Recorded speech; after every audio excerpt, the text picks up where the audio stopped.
So to finish off the night, we thought it was appropriate to talk about actual use cases for the Ethereum blockchain in the cybersecurity industry.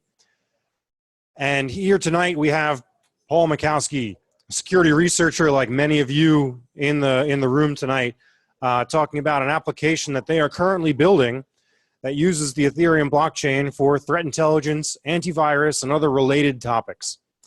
So I wanted to go through this for all of you, invited them down, and now Paul will tell you a little bit about how this might work and what the future might hold for the cybersecurity industry and products that are used in it when you mix the Ethereum blockchain into it. So take it away.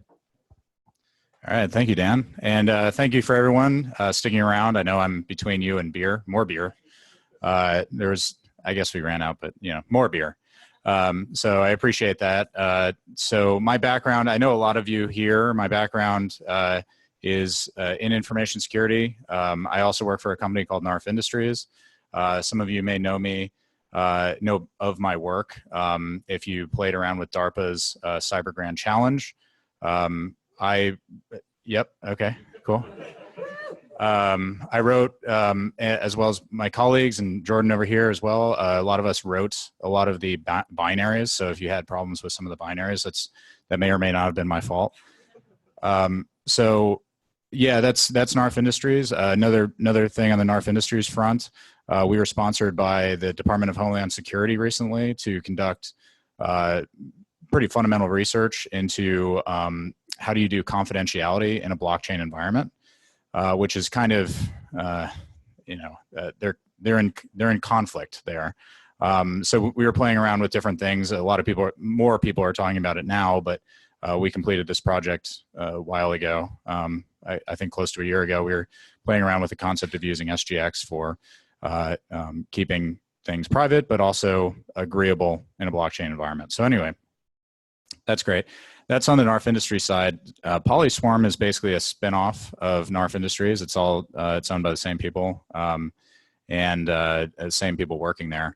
And I've been couching this as kind of like my nights and weekends project, and NARF is my daytime job. This has definitely become full time, and I hope soon to get back to the actual hacking things.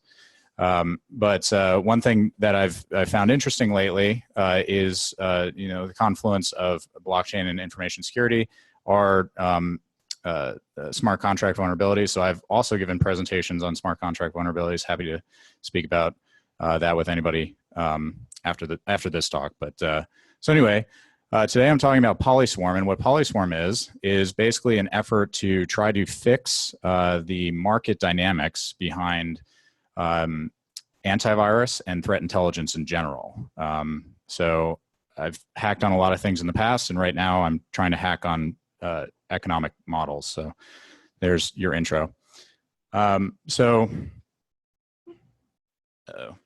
no. Okay, here we go. So what's this have to do with kidneys? So a lot of people need kidneys, and in most countries in the world, you can't legally buy a kidney. So this is difficult. So how do you get the most kidneys to the people that need them in a timely manner? And you might notice there's a asterisk there. A notable exception is Iran. It's actually legal to sell your kidneys in Iran. And if you Wikipedia that, there's people spray paint advertisements for their kidneys on the sides of hospitals. So anyway, so this is a good thing in general that you can't sell. Well, you can't buy and you can't sell a kidney. But that law doesn't remove the need for efficiently distributing kidneys to people who require them in order to stay alive. So what do you do? And this is going back to, okay. So before I get to that, so what do you do? So the reason why I'm talking about kidneys at all is there's a great book by Alvin Roth, who's an economist that's recently been involved in designing markets. And he came up with the kidney exchange program that allowed a bunch of people to live that would have otherwise not lived. And so he designed a kidney market with the constraint that no money was changing hands. So anyway, that is called market design. Boom. That took me like 10 minutes to make. So anyway, here's a graph that everyone should like because it goes right and up and to the right. But what you're seeing here is this is a graph of the percentage of live donor transplants in the U.S. Yep. Okay, it's on the chart. So Alvin started his work in 2003, and basically prior to this market design, the best that you could do in terms of having either you have an altruistic donor that just gives a kidney to somebody else, or you have basically two pairs of people. So a husband and wife, for example.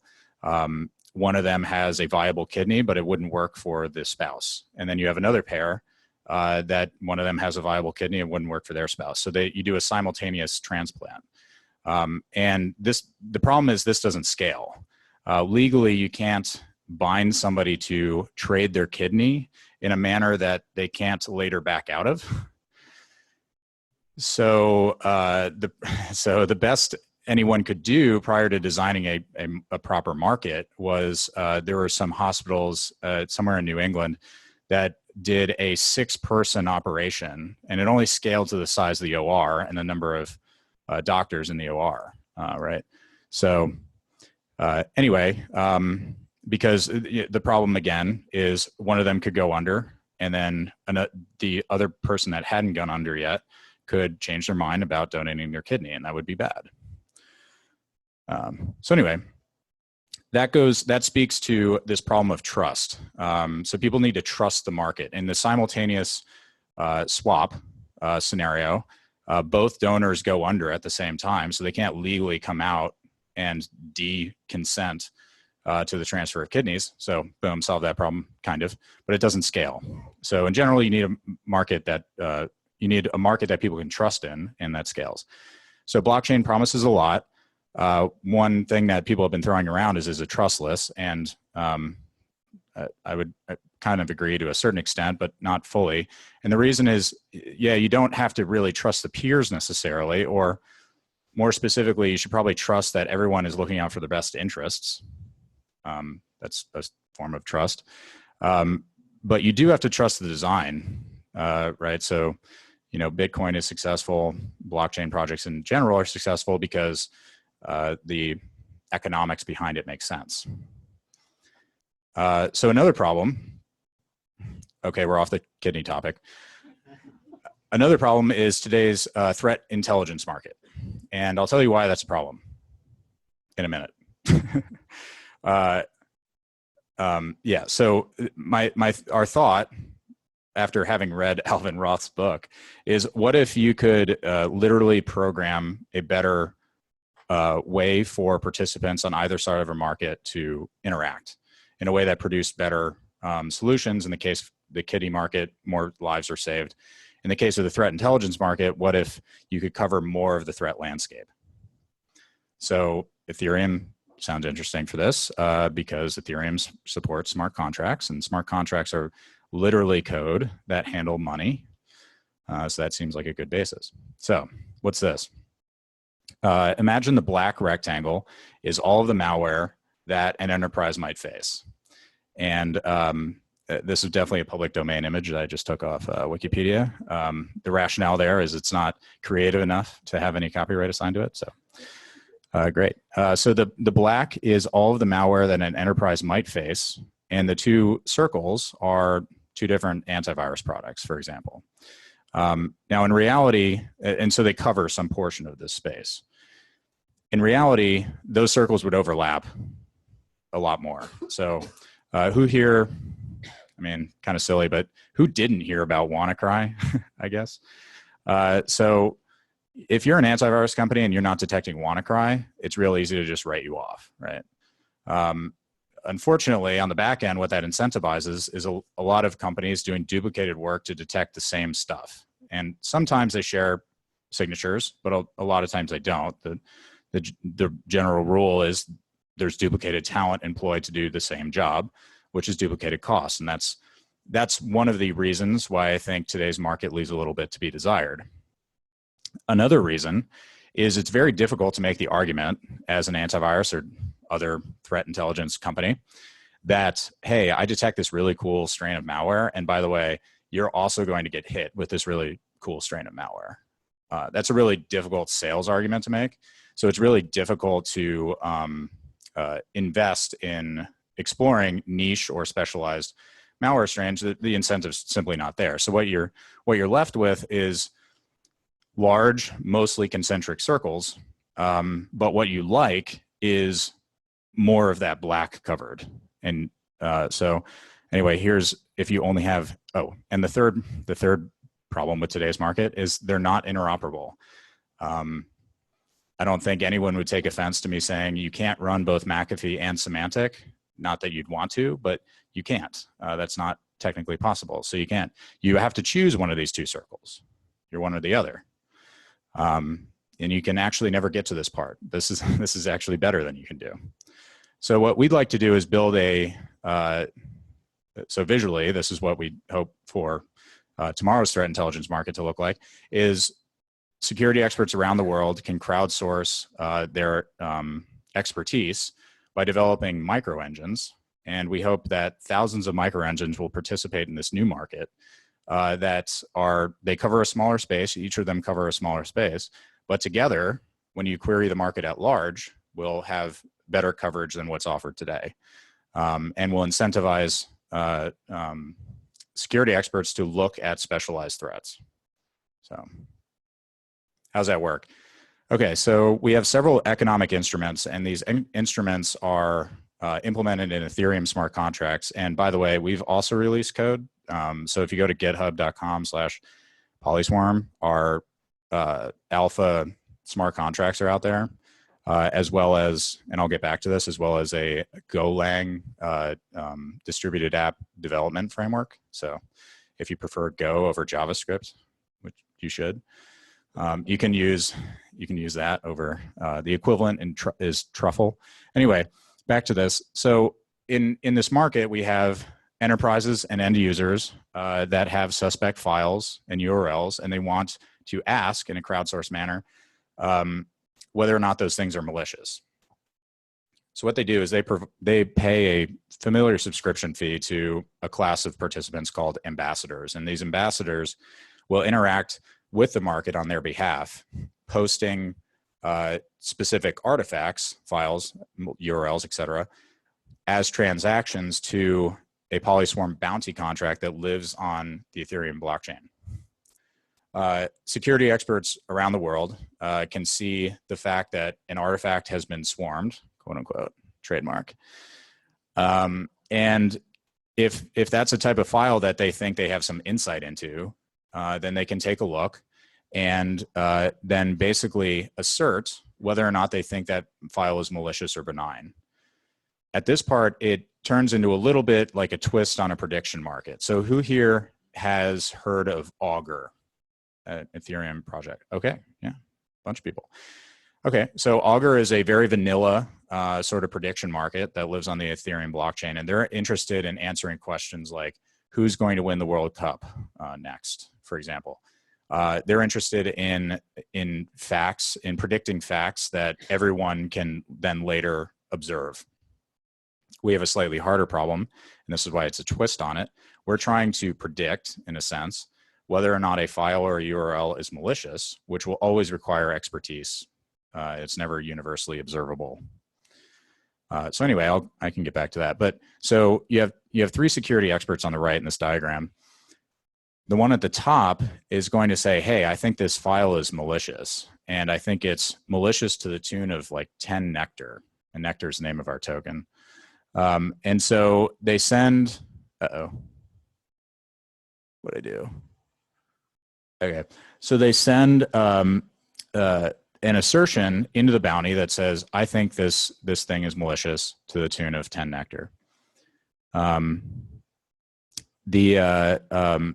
This bounty input is then sent back to the ambassador, who weighs all these security experts' assertions, then comes to a verdict for their customer saying, hey, this thing is probably malicious or this thing's probably benign. And all of this process is automated. The security expert is authoring a micro engine, which is basically like a miniature antivirus that focuses specifically on the type of file and type of threats that they detect. I'm going to hand wave here real quick, but ground truth comes in later. That's a whole complex topic. And the security expert who got it right, let's say that file actually was malicious. This security expert had said it was benign. They both paid in Nectar to the escrowed Nectar into the bounty contract. And because the file was actually malicious, the escrowed Nectar from the security expert who was incorrect was sent to the security expert who was correct. So it's redistributing Nectar from incorrect experts to correct experts. So it's a feedback function that rewards accuracy. So it behooves these security experts to fine tune their micro engines to be best at detecting things as they come up.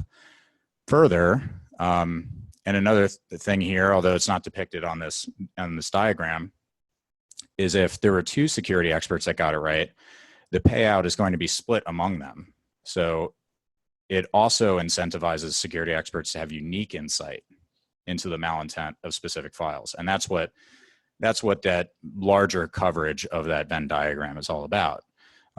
You're going to seek out files that you think you can uniquely identify as malicious or benign. Anyway, so today's threat protection economy is broken. We don't think it's a failure of any one particular player in the space. Again, we think it's kind of a market design problem. And so we're trying to build a better way for participants to interact.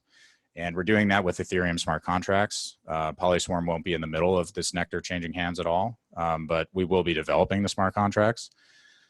Just a few stats on today's market. The closest thing to a centralized equivalent of what we're building is VirusTotal. Who here is familiar with VirusTotal?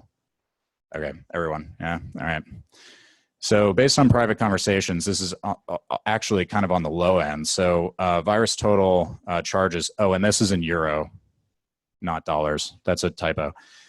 On the low end, it's about 160,000 euro per month for a private API subscription to VirusTotal. And if you're an antivirus player and you're not on the subscription, you're going to fall behind. You're not going to get all the latest files, et cetera. So it's kind of a necessary evil. And a lot of players in the space don't really like the fact that VirusTotal, aka Google, because Google bought them, is just man in the middling all of their intelligence and charging them to sell it back to them. VirusTotal processes about 10 million scans a day. Estimated, this is the price of the sample, 0.01 cents. We think we can do better, particularly by just eliminating a middleman. So our plan is we're going to hold a token sale, and I'm happy to talk about recent developments on that front offline. But in February, and what that would fund is actually bringing these contracts to maturity, but to a larger extent, actually building the community around using this sort of thing. So I expect to be talking at a lot more meetups like this. And unlike a lot of projects in this space, unfortunately, we're actually publishing code. So we're a legitimate team that's legitimately publishing code. So you might be asking yourself, what's up on the screen right now?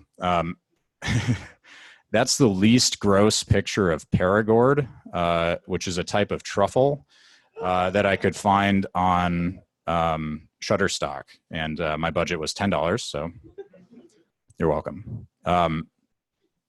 Yeah, so we're publishing code now. We published Paragord a few weeks ago. No, like a month ago or so. I've actually gotten pull requests on it. What Paragord is it's the Golang equivalent of truffle. So if you want to go build Ethereum distributed applications in Go, check it out. It's on github.com/polyswarm/Paragord. And also, importantly, because this is a utility offering, all of the tokens will be usable on day one. So you can follow the progress of our smart contract development right now on GitHub. And nobody's buying anything for some future thing. They'll be usable right when they're sold. So the team, you'll recognize at least one of them, hopefully more than one. So these are some of our advisors, and thank you, Dan, again for the kind intro and the opportunity to talk. And we just got a new one. Again, that took me like 10 minutes, that call out. But the former CIO of McAfee is going to help us get some more connections, et cetera. And on the McAfee front, they actually published a blog post that mentioned us in a bullish manner. So that's pretty cool. We've also been speaking with Symantec. We hope the existing players will play in this market, and that space there's sufficient space for new players to come in as well. Here's us. These pictures look painful. Whoever's the guy taking our photos shine the light so bright that I was literally crying. So anyway, here's some links. Yeah, you don't really care so much about us. The advisors, they're more interesting. Okay, so here's some links. For whatever reason, the token sales space likes Telegram. Gross. But please join our Telegram. I didn't. Yeah. Website, white paper. If you do happen to go and check it out, I wrote the white paper, so blame me if there's problems with it. And we have a Twitter, and check out our source code. And happy to answer questions about PolySwarm or smart contract security. Thank you guys for coming and sticking around. And yeah.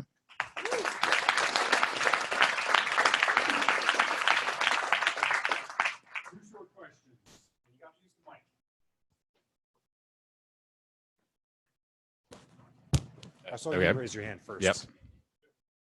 So I'm sure this is something you've thought about, but if your system rewards people for identifying shady code as actually being malicious, does that incentivize people to release lots and lots of shady code because they'll personally have lots of insight into it?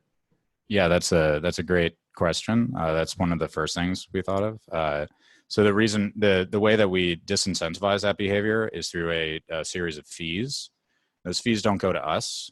They actually go in proportion to the most active ambassadors on the market at any given time.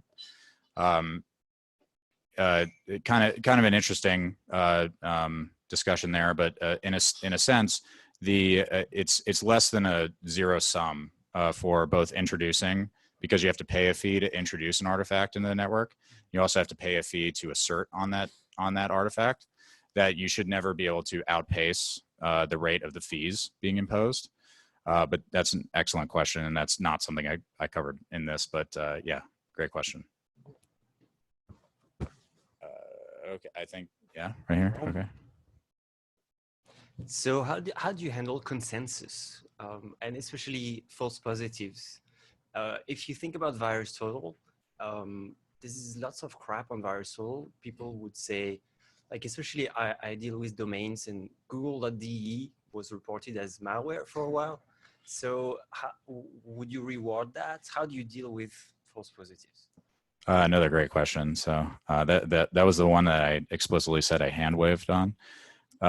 Yeah, so that's the ground truth thing. And I'll touch on it real quick here. Okay, so in the top, you have a class of participants called arbiters.